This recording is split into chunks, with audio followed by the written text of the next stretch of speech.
All right, here we are in December, right? My name is Evan Weiner, and I've been here before. My background is radio and TV, and I speak on cruise ships, or before COVID, I spoke on cruise ships. And I haven't gone back on a cruise ship since the beginning of the COVID outbreak. But I was down in the ABCs, the Caribbean, Aruba and Bonaire and Curacao, and I ran into this, Sinterklaas. Sinterklaas. Do you know who Sinterklaas is? You do. Santa Claus, right? And it's Sinterklaas. It's Sinterklaas. And Right. the flyer is spelled S-U, I think. Anyway, that's Santa Claus. And I'm going around Curacao, and it's about December 5th and December 6th. And I'm looking around, and you got all of these little Santa Claus symbols all over the place. And I realized that it was similar to what we do here in the United States, but it was taking place on December 6th. And if things would have been slightly different, thank you, Michelle, thank you. If things would have been slightly different in the United States, say if Peter Stuyvesant held on to New York City, or New Amsterdam, we might be celebrating this, Sinterklaas. Sinterklaas is known as St. Nicholas. And the islands I'm talking about, the ABCs, are St. Martin, or Rensselaer, New York, or Holland, Michigan, celebrate this. Sinterklaas is dear to the hearts of the children of the Dutch. Now, he's easily recognizable. He's got a red cape, he's got a red mitre, and he's got a long beard, except he comes around December 6th. The saintly man arrives every year, not by sled, but by a steamboat filled with gifts with his helpers. And his helper is known as Black Pete or Pete. And that is in the middle of Curacao. When I was there, I've been there a few times. Now, Sinterklaas comes on December 6th. Okay, he's the patron saint of children. And the feast of Sinterklaas celebrates the name of St. Nicholas, and St. Nicholas Day is December 6th. So what do? Sounds like December 24th. Give people gifts. Northern parts of the Netherlands starts on the morning of December 6th. And in the southern provinces of the Netherlands, which is Aruba, Bonaire, St. Martin, they celebrate it in the morning. Oh, where's he come from? From Spain. From Spain. Why Spain? I don't know. And of course it's Holland belonged to Spain at one time. Yeah, that's true. That's true. And when you go to Curacao or Bonaire, you'll see Sinterklaas and you'll see Christmas. Okay, this is a kid's holiday. It's a big time kid's holiday. They put a shoe next to a chimney or a back door. At night, Sinterklaas rides across the rooftops on this little white horse named Amergo.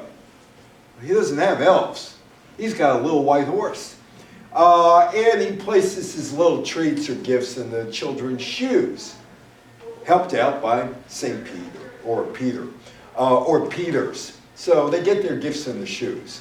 And there is another, that's a department store in Bonaire.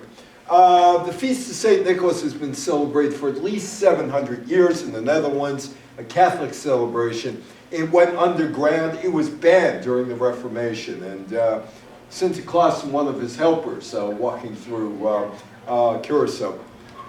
Many of today's traditions, such as Zwarte Piet and the steamboat, came out of a book, actually, that was written by Jan Schmeckman in 1850. And the commercialization of Sinterklaas begins around 1930. Hey, and you don't mess with Black Pete, because Black Pete will get after you if you do. The tradition, it's a surprise, right? Or an extremely elaborated, wrapped up, and distinguished gift. Although there's been a shift in the islands and also in the Netherlands and Rensselaer and Holland, Michigan, about 60% of the Dutch children, especially small children, celebrate on December 6th. Oh, this picture. Well, that's Santa Claus. I gotta explain this picture to you. This guy, Santa Claus, was about 40 years old at the time. And I don't know if you know anything about New Orleans, but there was a tradition that you go down to Chris Owens on Bourbon Street. And I had to dance with Chris Owens. This is in 2003. And my wife said, Chris Owens, what'd she look like up close? I said, what Cher will look like when she grows up. Her face was pulled back. But that woman next to Santa Claus is Verita Thompson. And she was Humphrey Bogart's mistress for 20 years. And she was one of the funniest people I ever hung out with. And she just was so self-depreciating. And she was with Bogey for about 20 years. He called her Pete, and she could drink Bogey under the table. She passed away around 13 years ago, and I do miss her. One day she calls up, and my wife and I are walking, and she says, guess where I am, honey? Where? Victoria's Secret.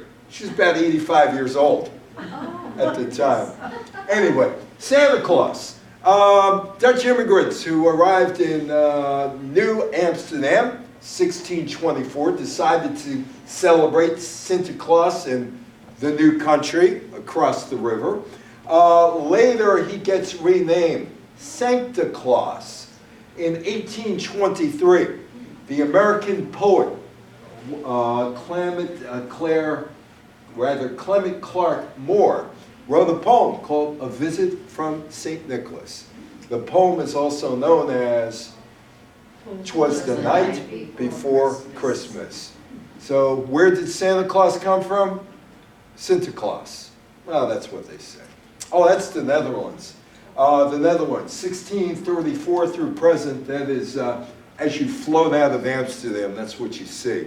The Spanish days, ABC. How many of you been to Aruba? What'd you do in Aruba? Well, I guess I walked around and Well- I went in the ocean and things like that. Yeah, you walk around. What'd you do in Aruba? Had drinks, relaxed. Had drinks, Little relaxed. Sea, Caribbean. Caribbean, went swimming. Anybody else go to Aruba? Beach. What? The beach. The beach. The beach. casinos. The casinos. Well, back in the day, these three islands down in the Caribbean, they weren't worth anything to Spain, so they gave it up.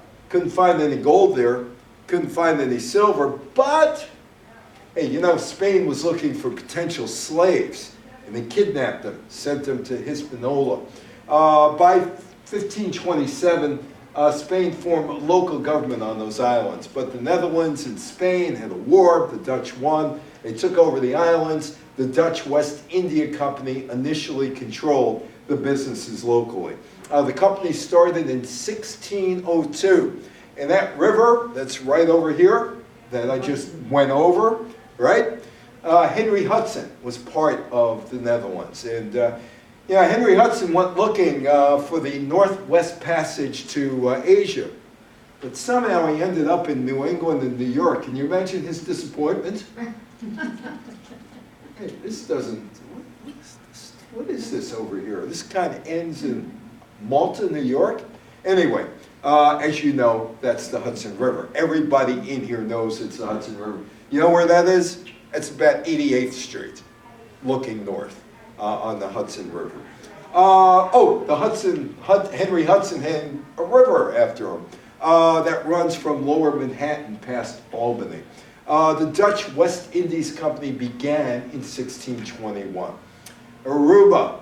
Anybody take a picture of the Aruba sign like that? Everybody goes to Aruba has the same picture, right? Pretty much. It may not be in that particular place, but you have some place that says, I love Aruba. Aruba, the VOC, the Dutch East India Company. The Caribbean had commodities. all the good stuff for you, salt, sugar, and tobacco, right?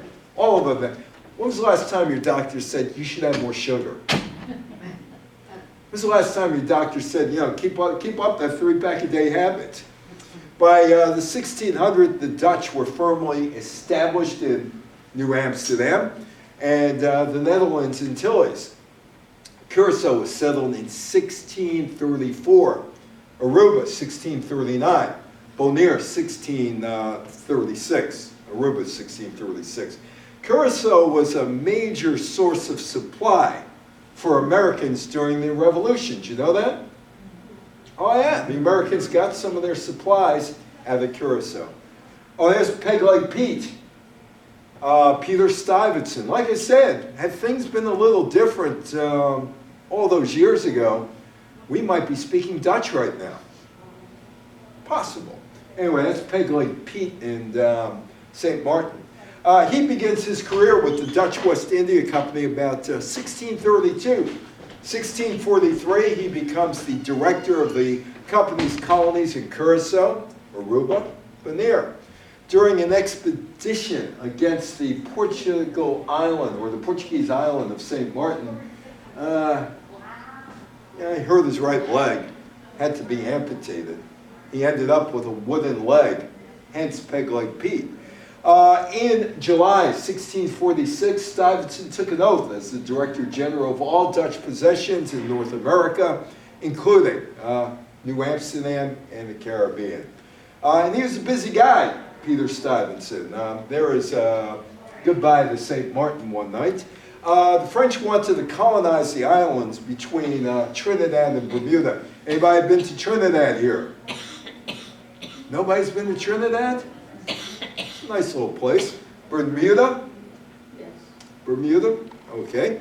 And the Dutch found that St. Martin, or San Martin, was a convenient halfway point between their colony in New Amsterdam and Brazil. And in St. Martin, the Dutch founded a settlement in 1631, erecting Fort Amsterdam as a protection from invaders. And that is St. Martin today.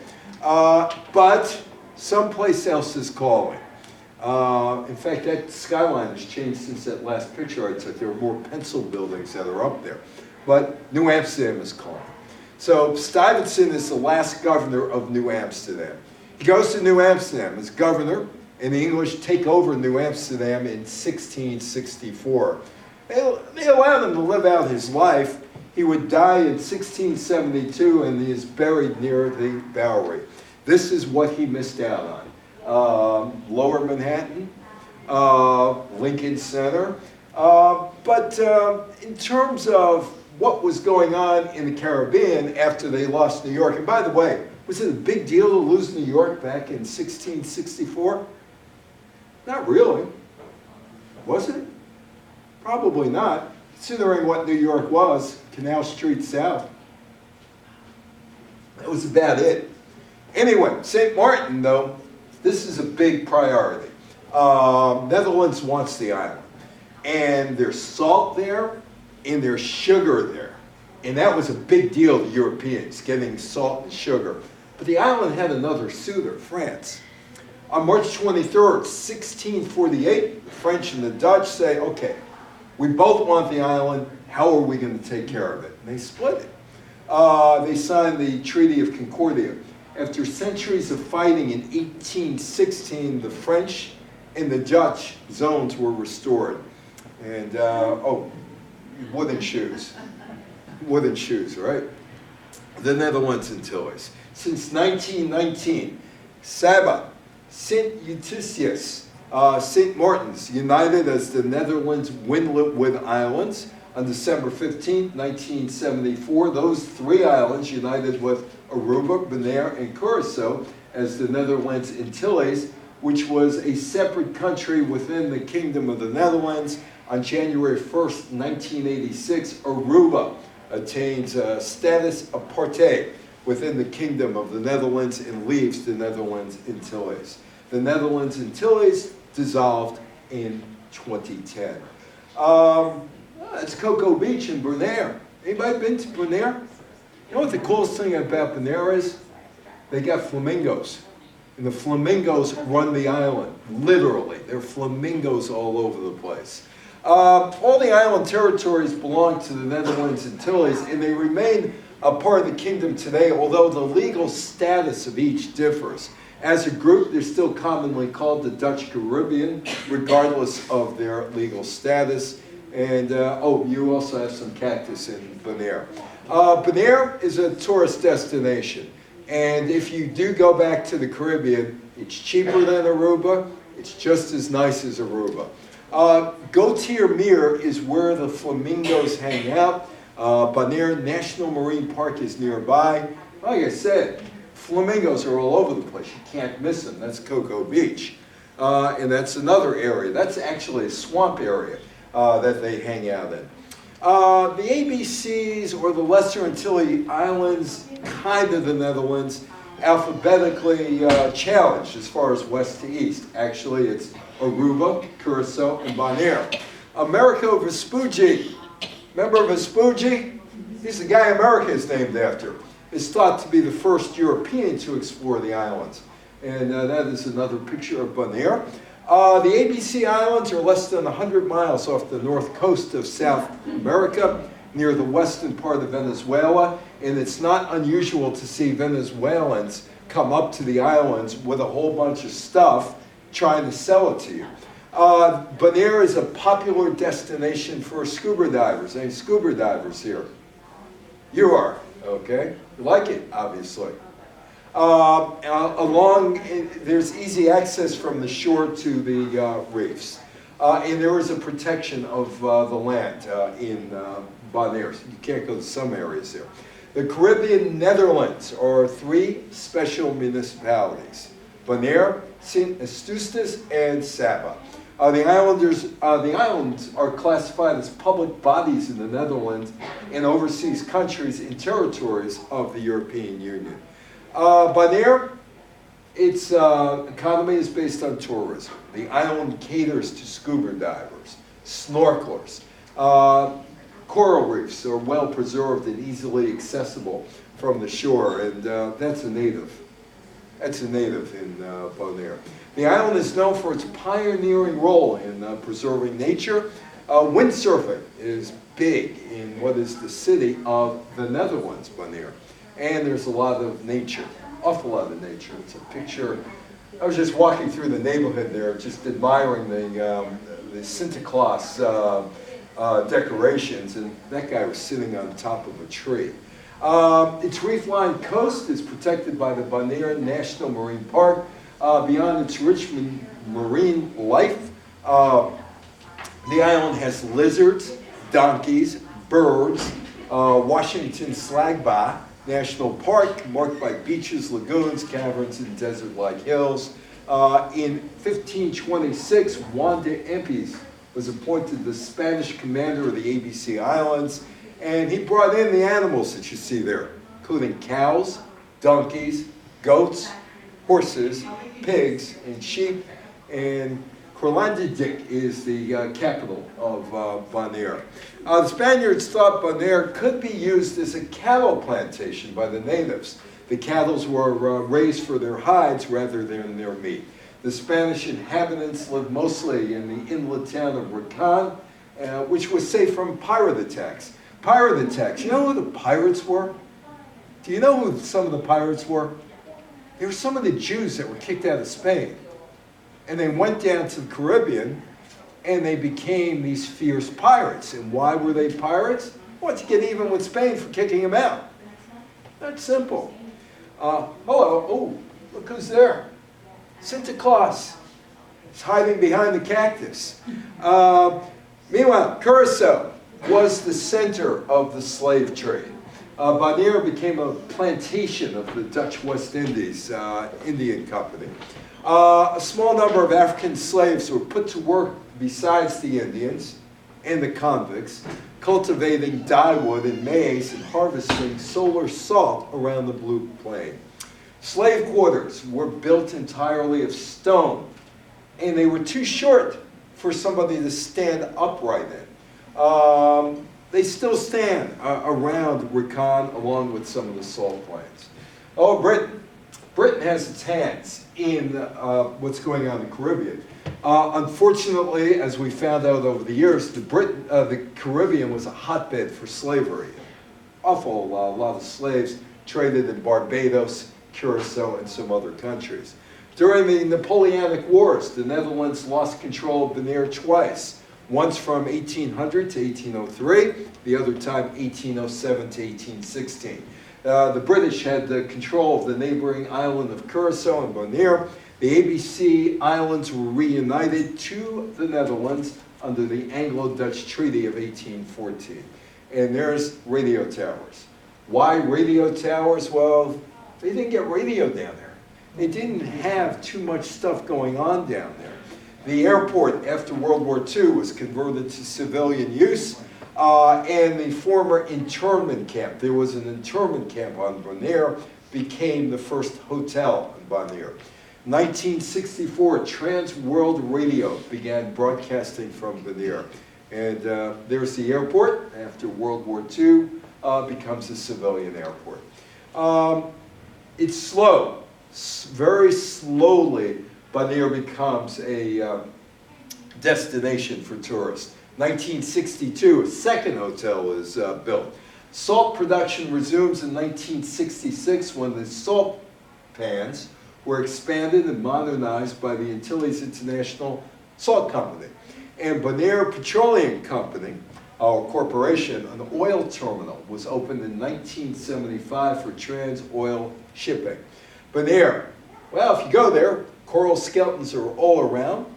It's really one big giant reef. The flamingos live in the south, and there are donkey colonies there, and there are the coral skeletons. As a scuba diver, were you into coral skeletons? No. No? No? Didn't look for them. They were all over the place there. All over the place in Bonaire. Oil is big.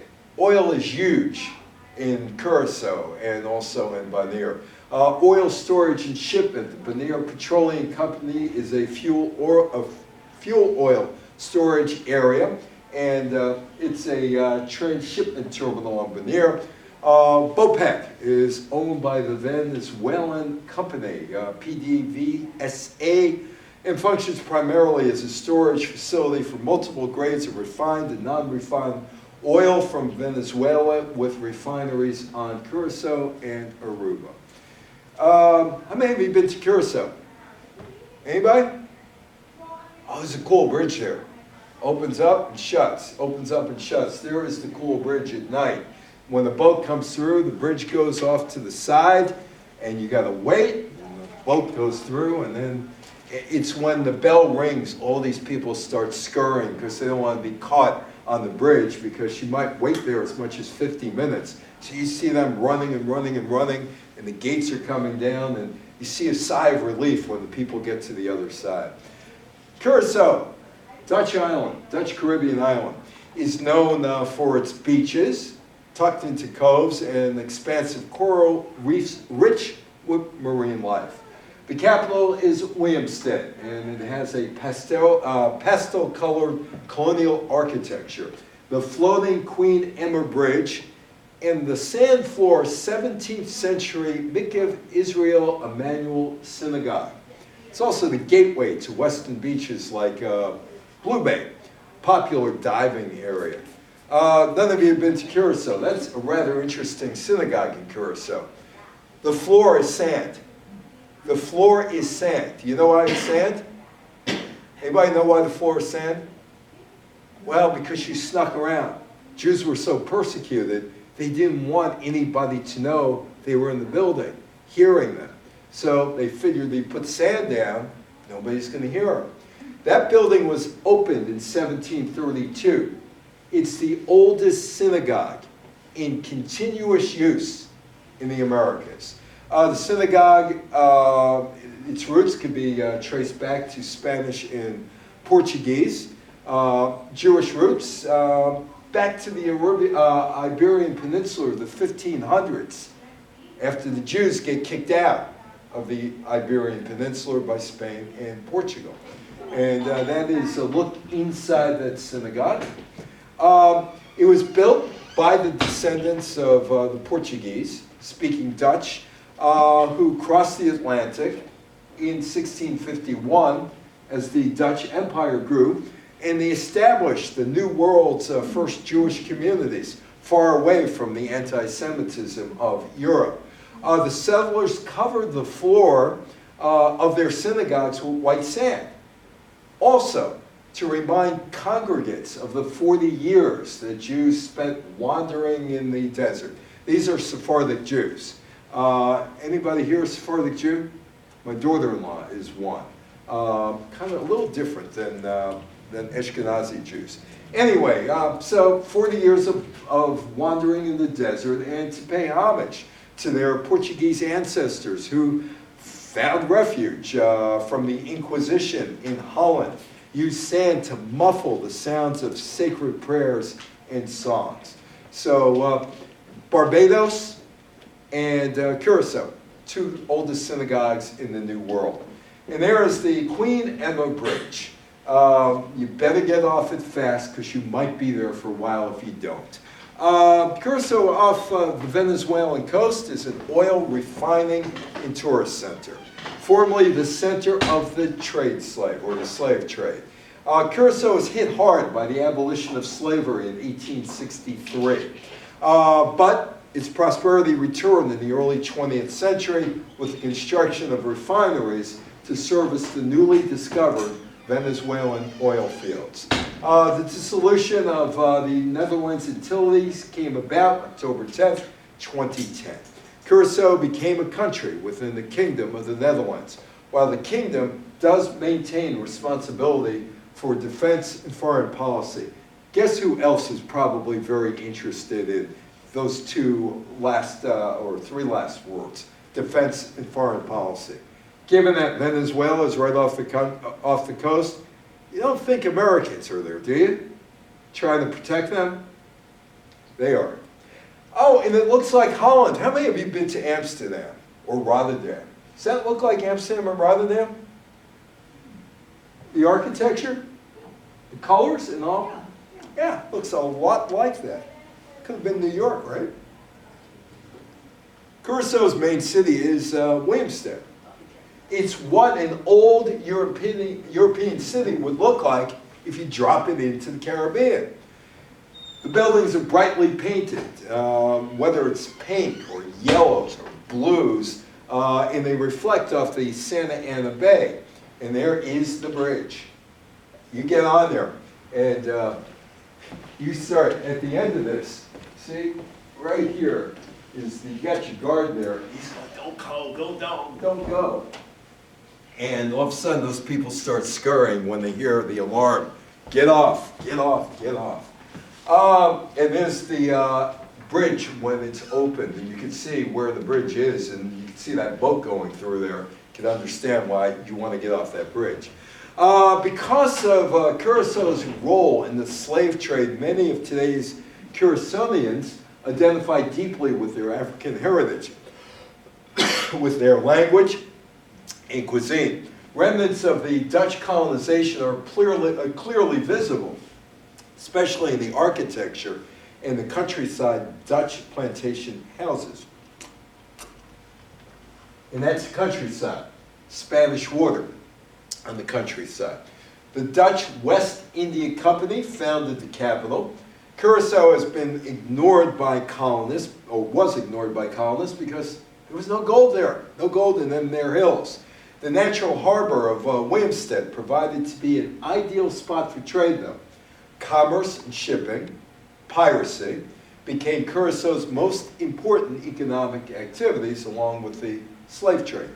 In 1662, the Dutch West India Company made Curaçao a center for the Atlantic slave trade. They brought slaves to Curaçao, and they said, here they are, you know what?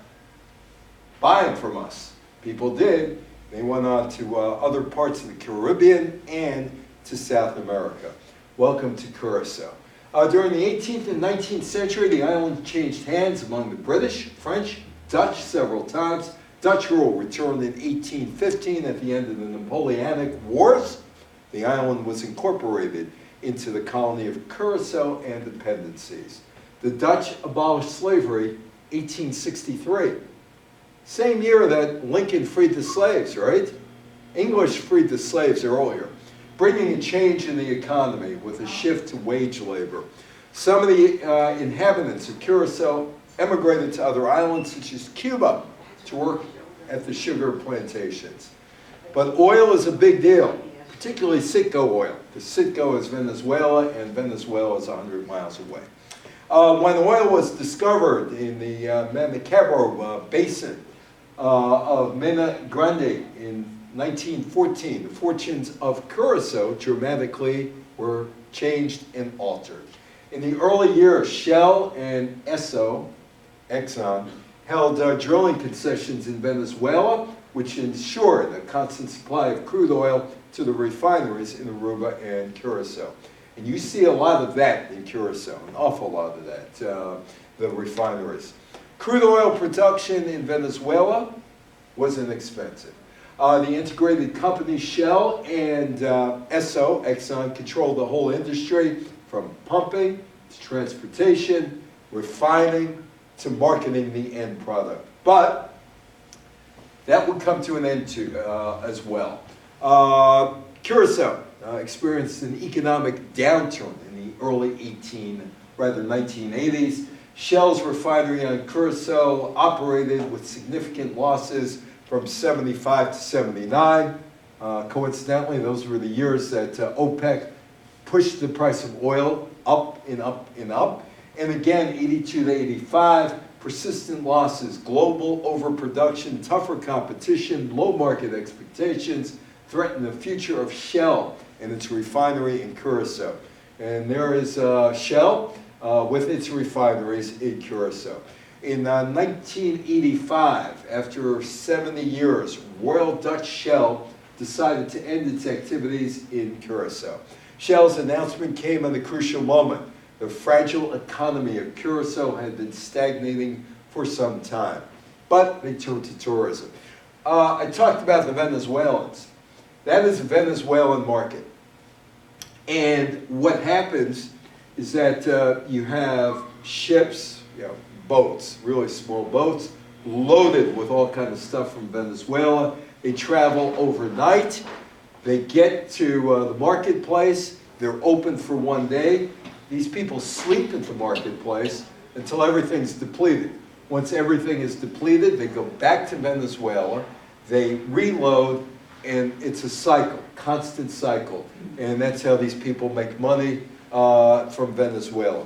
Curacao has an open economy, tourism, international trade, ship services, oil refinery, storage, oil and bunkering, international financial services being the most important sector.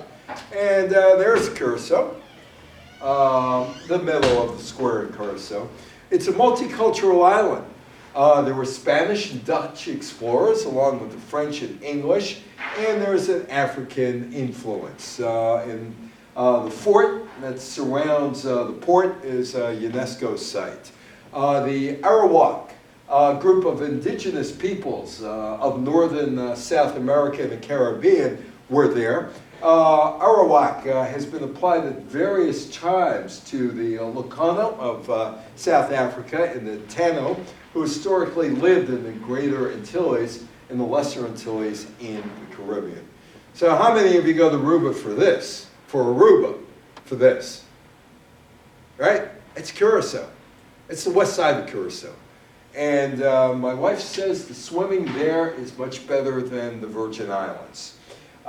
Numerous languages are spoken there, including English, Dutch, Spanish, local language. And there are geographic marvels, including bluffs and underground caverns, and there are shipwrecks, and there are beaches as well. Tourism does play a major role in the Curacao economy. It's less reliant on tourism than the other Caribbean countries. And you know where most of the tourists come from? They come from the Netherlands, Eastern United States, New York, South America, and other Caribbean islands. How many baseball fans are here? Baseball fans, right? You know, Curacao is a hotbed for baseball. You know that? Amsterdam, the Netherlands, Holland, has a pretty good international baseball team. But it's not because of the Europeans, it's because of the Caribbeans. And it's called honkball. Do you know it's called honkball? Honkball. Honkball. Some of the players, Ozzy Abies, Vladimir Valentin, Roger Benettina, among others. The best known probably is Andrew Jones. Hensley Bam Bam Mullins played for the New York Yankees. Randolph Simon and others have played Major League Baseball, but the best known is Andrew Jones, who was the best player ever to come out of Curacao. So it's time to say goodbye to Curacao, as our pilot ship will take us out. Head over to Aruba. Aruba, Jamaica, ooh, I want to take you. John Phillips wrote the song, and the Beach Boys sung the song. Aruba is a tiny Dutch Caribbean island off the coast of Venezuela, as you know if you've been there. Has dry, sunny weather, blonde beaches, and a gentle surf. The constant trade winds bringing cool breezes and cause the DVD trees to slope southwesterly. And somehow, anybody ever watch Let's Make a Deal? Did you ever watch Let's Make a Deal? Yeah. Yep. Didn't matter if it was Monty Hall or Wayne Brady. Somehow, guests, or rather the contestants, could win a trip to Aruba and then trade it in for door number 1, 2, or 3. Now, let me ask you a question. If you won a trip to Aruba, or you had a chance at door 1, 2, or 3, which would you take? Aruba. You take Aruba. Well, how many got zonked? I think 3. You take door number 3. That's a zonk. That's a zonk. That's a zonk. Monty Hall. You know what Monty Hall's real name was?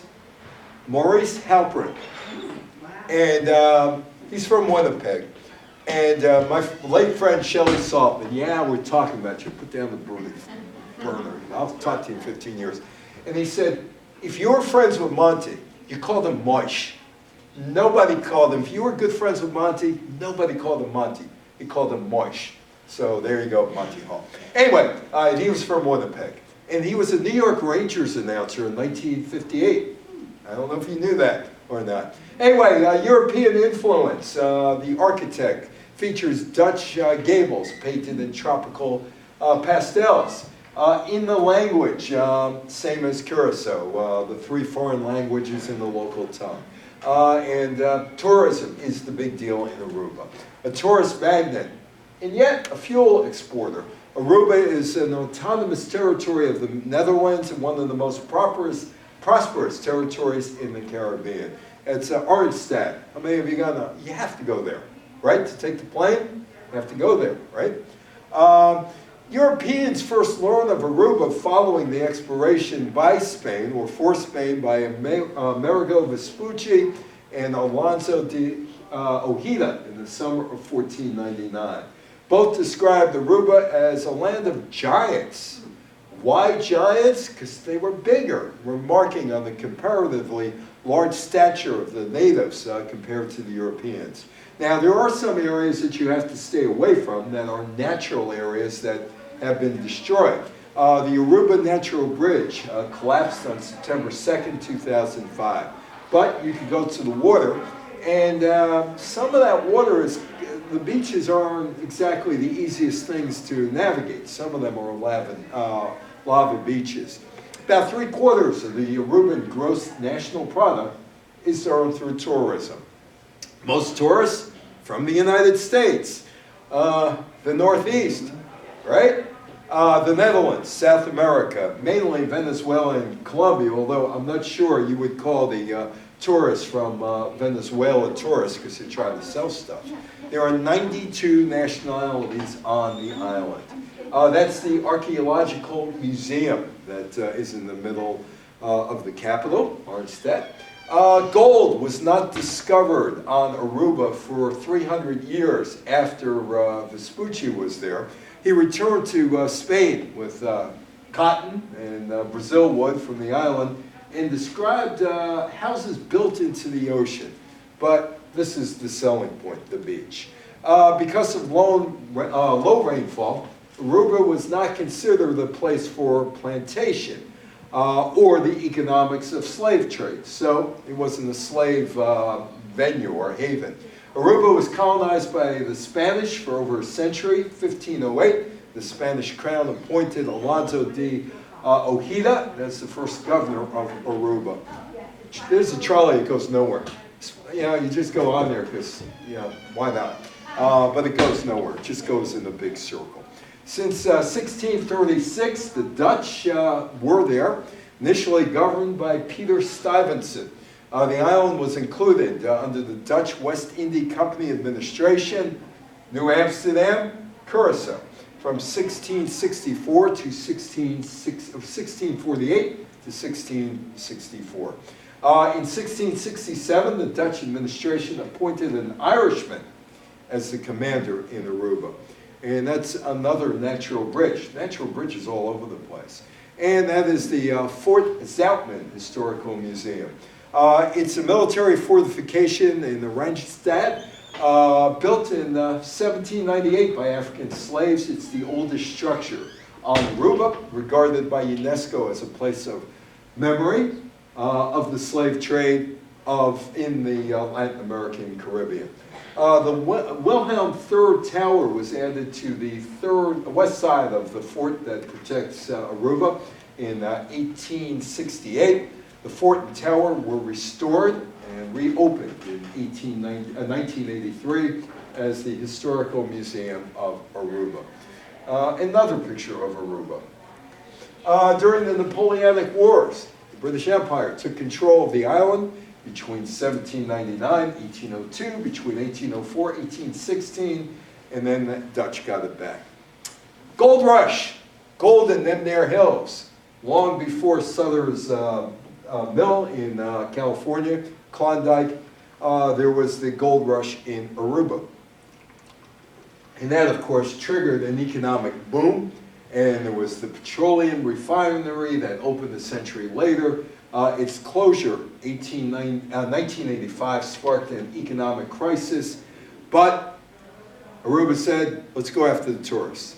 And that's what they got, the tourists. But you see plenty of refineries in Aruba. During World War II, with the occupation of the Netherlands in 1940, the oil facilities in Aruba came under the administration of the Dutch government in exile in London. And Aruba continued to supply oil to the British and other allies. The Nazis never got down to Aruba. It becomes a nation, March 1983, kingdom with 4 independents. In 1985, Aruba drafted a constitution that was unanimously approved. And here's a statue of the 2 guys that wrote a new national anthem for Aruba. On January 1st, 1986, first election held for its first parliament, Aruba seceded from the Netherlands Antilles and became a country within the Kingdom of the Netherlands. I love Aruba. Aruba is still part of the kingdom. It does share responsibilities for certain external affairs, specifically those relating to nationality, defense, and extradition are controlled by the Kingdom of the Netherlands. And they have everything covered, whether it's Sinterklaas or Hanukkah, they celebrate it this time of the year. I do mean everything, right? There we go. And they even have Kentucky Fried Chicken.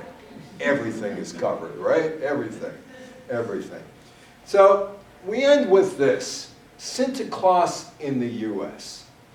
There are Sinterklaas celebrations in Rhinebeck, New York, Holland, Michigan, and other places.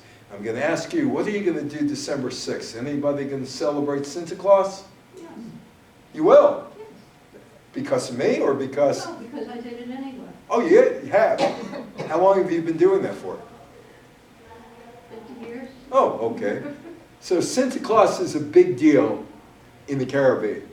It's a big deal in the Netherlands. The funny thing is, when you go to the Netherlands after December, rather to the islands after December 6th, it's all gone. It's all gone. They're finished. On to the next holiday. Any questions, any comments? Feel free. Yes, go ahead. What do you know about if we have such